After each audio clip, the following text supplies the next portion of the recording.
Get your fix with exclusive content, early access, and Discord integration.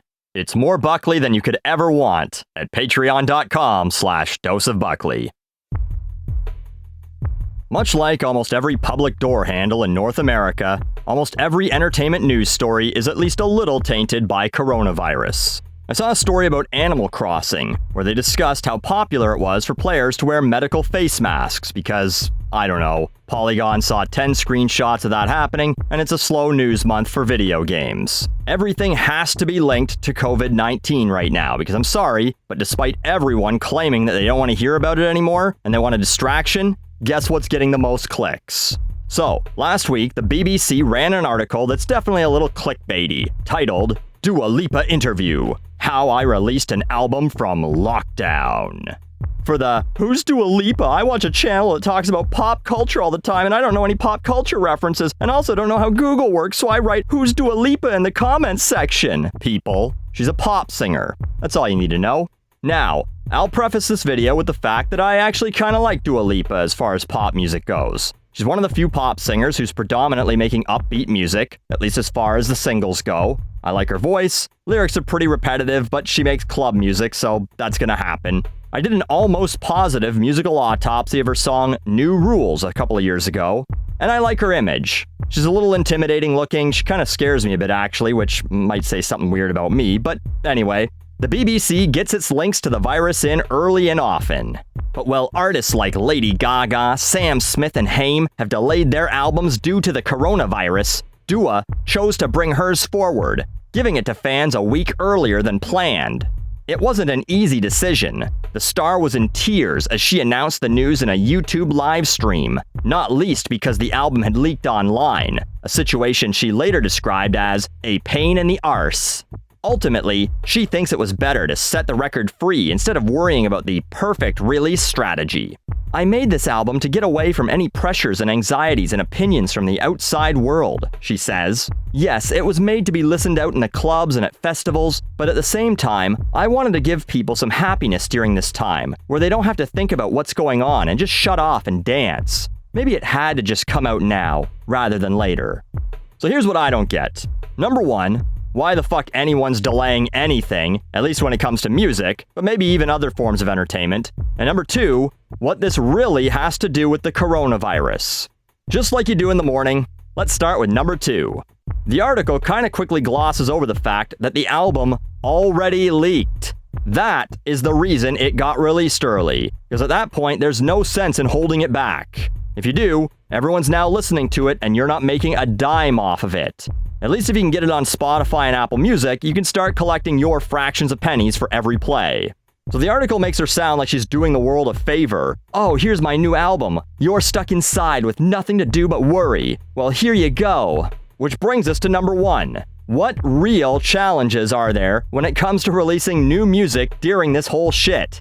If anything, musicians have it not too bad in comparison to other entertainers. The article mentions that she's actually in lockdown from her own house, so that might make it a bit trickier. Apparently she got home from touring, found out her house was flooded, rented an Airbnb while it got fixed, and now it's reported that she's stuck in someone else's home since the UK has some strict guidelines as to where you can go, I guess. Now I have all sorts of questions like, if her house is fixed, why can't she go home? And so the people who own the Airbnb, where the fuck do they stay? Or is every Airbnb now just some fucking shithead's rental property and they never live there? But either way, it's not like Dua Lipa, who's signed to Warner Entertainment, is up at midnight uploading her own files to fucking Spotify. And in fact, it's very possible that she had no fucking say in the matter anyway. You think Warner is calling Dua Lipa up to ask her permission? Does the farmer ask the hen if it's okay to sell her eggs? Of fucking course not. And as for a perfect album release, the perfect time is who gives a shit, no one buys albums anymore. If you look at a recent chart update, The Weeknd, or Weeknd, debuted his new album with 444,000 equivalent album units. 275,000 of those were actually paid for. Buckley, you're really fucking up your point, aren't you? Ah, but wait, those 275,000? largely based on bundling, the controversial method of boosting album sales. People who buy merch or a ticket to an upcoming concert, in this case, The Weeknd's world tour that starts in June, and it's real cute that these people think that there are going to be concerts in June, but those people get an album. So that's more like 275,000 concert tickets sold, and they got a free album. The other 169,000 is all streaming numbers. They say X number of streams is worth an album sale. In this case, he had something like 220 million streams of songs from the album in its first week. The number 2 album of that same week makes my point a bit better. Lil Uzi Vert moved 115,000 equivalent album units, 113,000 of those streamed. He practically sold nothing. So right now is the perfect time to release albums, with more and more people at home not doing anything, looking for extremely cheap entertainment. They mention Lady Gaga, Sam Smith, and Haim have delayed their albums. For what reason? If they're not finished, they don't all have some sort of studio space in their house somewhere? I have a fucking closet and a microphone, and I don't have Lady Gaga money. Fuck, I don't have Lady Gaga before she was famous money.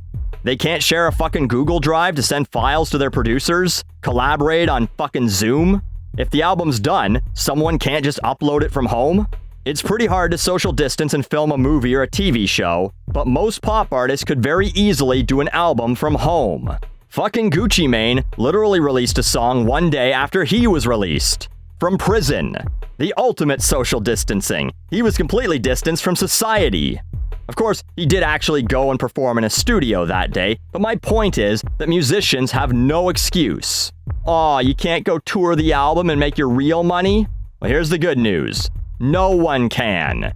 So make whatever money you can now, because if you're worried, oh, no one will care about me when I can tour in 8 months. If you wait 8 months completely out of the public eye, no one will care about you then either. And if you're afraid that your entertainment won't get the attention you want, stores are running out of puzzles. That's how bored people are. People are clearly starved for entertainment, and music is the ultimate distraction. Something you can listen to while you do other things. Something you don't have to think too hard about. Something that can be consumed whether you're working from home or curled up in the fetal position, clutching your last roll of toilet paper with an N95 mask strapped to your dick. Release your shit now, artists. Unless you're afraid you can't compete with puzzles. In which case, don't release your album now. Don't release it once we're allowed to go outside again and pay hundreds of dollars to jam our bodies in cunt to ass crack in an arena or field. To paraphrase Dua Lipa, don't show up, don't come out, just stop creating music now.